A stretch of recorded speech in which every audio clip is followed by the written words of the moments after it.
last time I was involved with the potential kinds of energy here, it got really intense. I don't know if I'm always down for intense.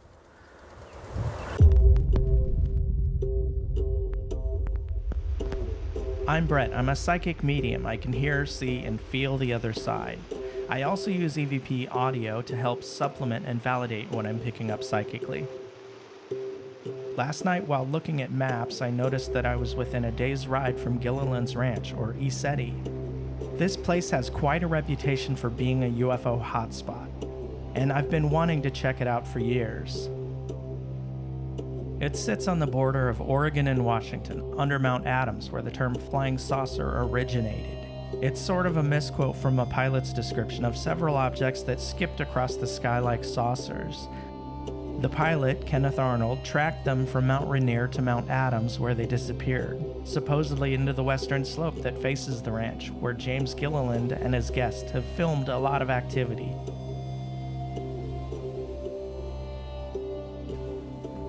I'm a little freaked out and hesitant to be here, because I'm not sure I should be sticking my head out anywhere where there might be ETs.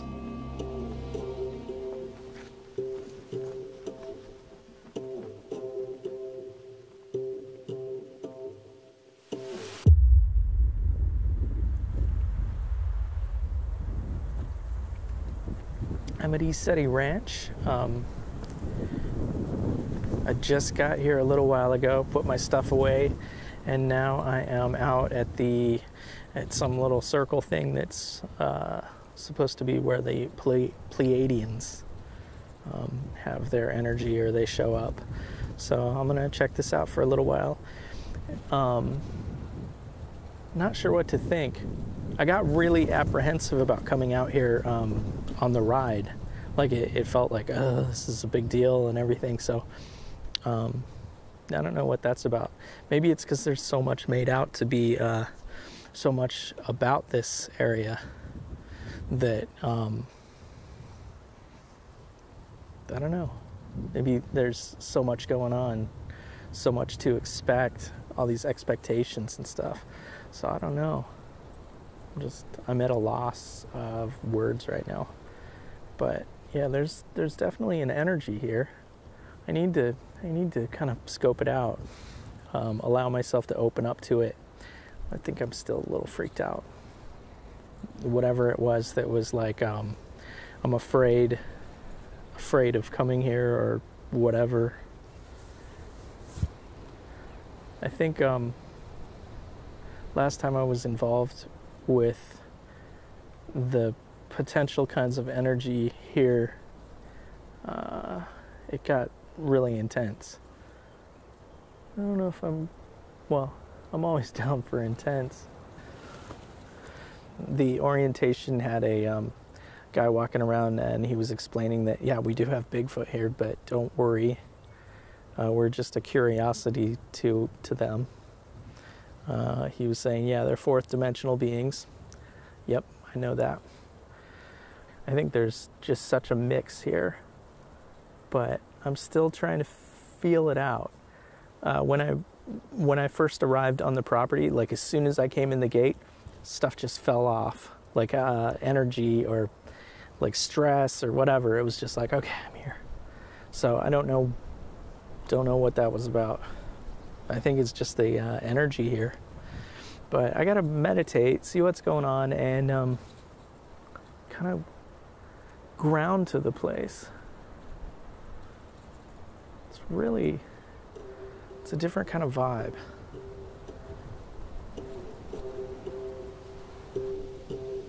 The rest of the day I spend wandering the property, getting a feel for its energies and invisible folks.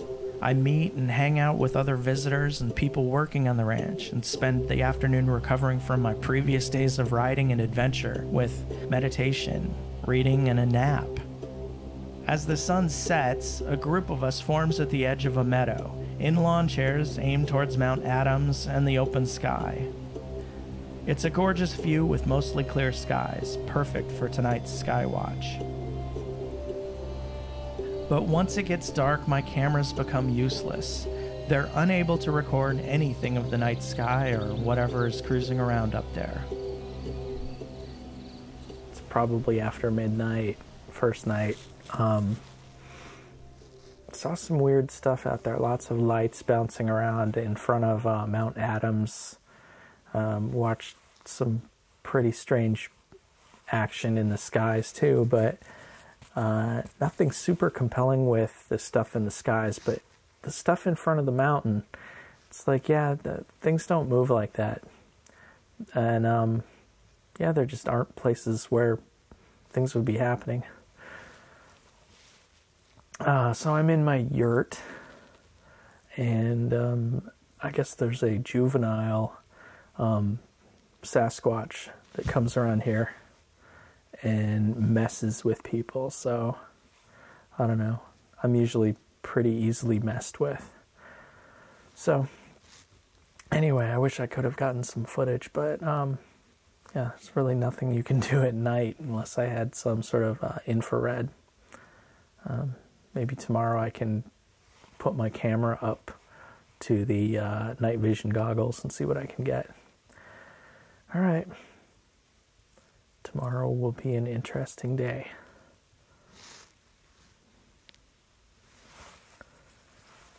I should see if I can tune into anything. No, I need to go to sleep. I think that's what I need to do instead of getting somebody else excited. Especially if there's already somebody who might be messing with me tonight. All right. Wish me luck.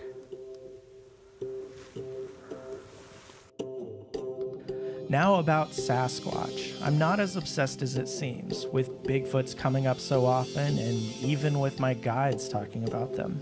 But I guess I'm more interested than most folks, because I think I almost had an encounter with one while riding up to the Arctic Circle. So I'm alone up near Whitehorse in the Yukon and have stopped near a lake to camp. While looking at the spot, I come across a stump with a bunch of junk like broken glass, pull tabs, random trash. And as I discover it, my spidey sense goes off. My whole being goes on high alert and I feel like I'm in danger. So I jump on my bike and tear out of there. And since then, I've been curious about them, but not as focused on them as it might seem. Or, I don't know, maybe I am. But while wandering the property, I see evidence of attempts to interact with them, with people, or I don't know, maybe Bigfoots leaving stones on top of fence poles. I spot what I think is a patch of white hair, but they've got a white dog running around. And I spot something that could be a footprint, but I don't take it too seriously, and I know I should have at least set something down for scale or mentioned it to James or his crew. But I guess sometimes I'm just too casual.